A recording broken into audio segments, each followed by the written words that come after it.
This is a 2008 Pontiac Grand Prix. It has a problem with the wheel bearing howling on the passenger side. Has 158,000 miles on it. Went ahead and took a 19mm socket, took the wheel off of it. This has the J calipers on it. I'm going to open them up a little bit so they'll let go of the rotor. I'm sticking a drift punch into the rotor in between the caliper and break this axle nut loose. It is 1 5/16 inches, fits it well.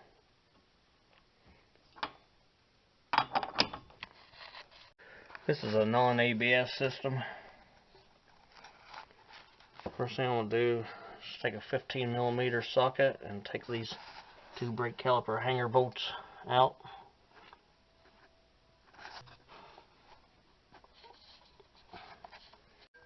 This is an opportune time to change the brake pads if you need to.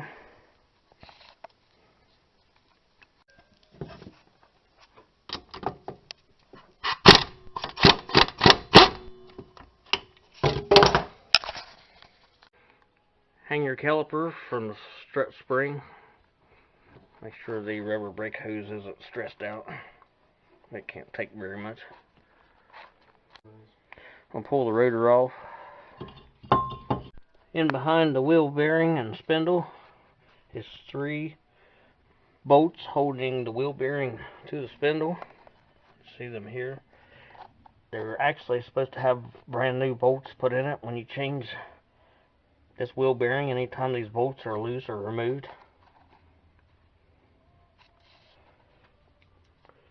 And I'll just put a 13mm socket on. Take a brass hammer and knock the axle back, or put a punch in the center and use a regular hammer on it and drive it back to get some clearance for this top bolt here. I've got the steering wheel turned to the right to get this first one out. The heads are kind of soft on them, so I'll be manually breaking them loose. Just using a 1/2-inch drive ratchet. Was a short extension. It's got a wobbler head on it just in case I needed the extra movement. I've got these front ones broke loose. Turn the steering wheel back toward the driver's side and get the back one loose. And I went around back and got the third one broke loose. Once you get all 3 of your wheel bearing bolts out, just tap the axle in the center and keep track of your bracket. If it's got ABS, about the only difference is to unplug the ABS sensor at any time. Here, this bracket's just over the top of the tie rod end. Go ahead and slip that bearing off of there. That's nice. Now if this is gristled up inside here, clean it out. And make sure this spindle flange is flat and the gristle's off of it. And take some brake cleaner and clean all that up and clean the splines up on the drive axle. Make sure your ABS support bracket, the surfaces are clean and flat on it. Knock the high points off.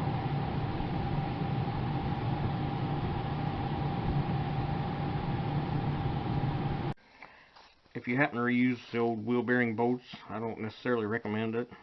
You want to clean all the old Loctite off of them and apply a new coat of red Loctite to the threads and let them set for 10 minutes.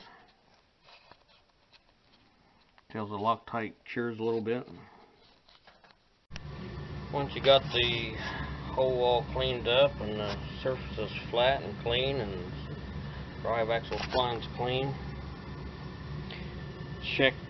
make sure your wheel bearing splines fits the axle splines. Just slip it on there and maybe turn it a little bit and get it to a spot where it goes most of the way on. and then use that spot to mount it. If there's any stiffness to it, I'm going to go ahead and put a thin coat of axle grease on these splines. Got my bracket cleaned off. I'll go ahead and slip it on the axle I've already greased up. Went ahead and put a thin layer inside of this spindle to help slow the oxidation down in there. Got these threads dry. Supposed to use a new axle nut. I'm just going to be putting Loctite on the threads. It seems to do fine.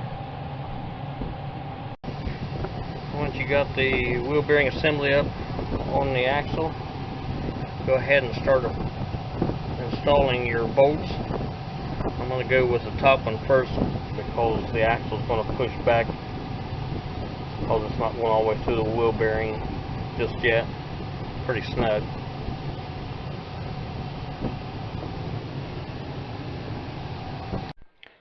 Go ahead and walk this nut on there and pull the axle on through most of the way. First, just do not use an impact on it or you'll damage the bearing. Snug all 3 bolts down to about 30 foot-pounds, then tighten all 3 bolts to 96 foot-pounds.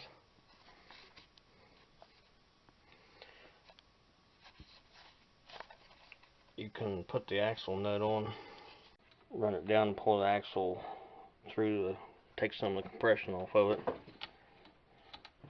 Once you got all your wheel bearing bolts tightened down to 96 foot-pounds, I'm going to go ahead and put a rotor and mount the caliper on it. Take your rotor and a wire brush and clean the inside surfaces out where it's going to mount against this wheel bearing flange. Make sure it's flat and no rust on it, or loose rust fall down and behind it when you're mounting it. I slipped the rotor on and installed a lug nut to hold it flat against the wheel bearing. Once you got that, keeps the rust from falling in behind the rotor between the wheel bearing face and the rotor. If rust falls behind it, then the rotor will be warp acting, and even the wheel it'll all translate even farther out here from the center if this isn't perfectly flat. You can Loctite these brake hanger bolts, but I don't see them come loose. Mounted the caliper, tighten the caliper hanger bolts to 133 foot-pounds. The caliper bolts themselves tighten to 70 foot-pounds if you happen to take the caliper off. I went ahead and applied blue Loctite, about 3/4 of an inch wide, about 1/4 inch off of the back face of the wheel bearing. And we'll put the nut on and run it down by hand and tighten it by hand. Make sure that the axle pulls in against the bearing in the back. It can be seen from the bottom anyway. Make sure that the axle shaft is bottomed out and there's no gap between the bearing and the axle. Put my drift punch down into the rotor in front of the brake caliper. Tighten this down to 118 foot-pounds. Make sure the gap closes up on the back of the wheel bearing to the axle shaft. Looks good. This is flat against the wheel bearing at 118 foot-pounds. Put the wheel back on, tighten the lug nuts to 100 foot-pounds. Take it for a little test drive and see how it does.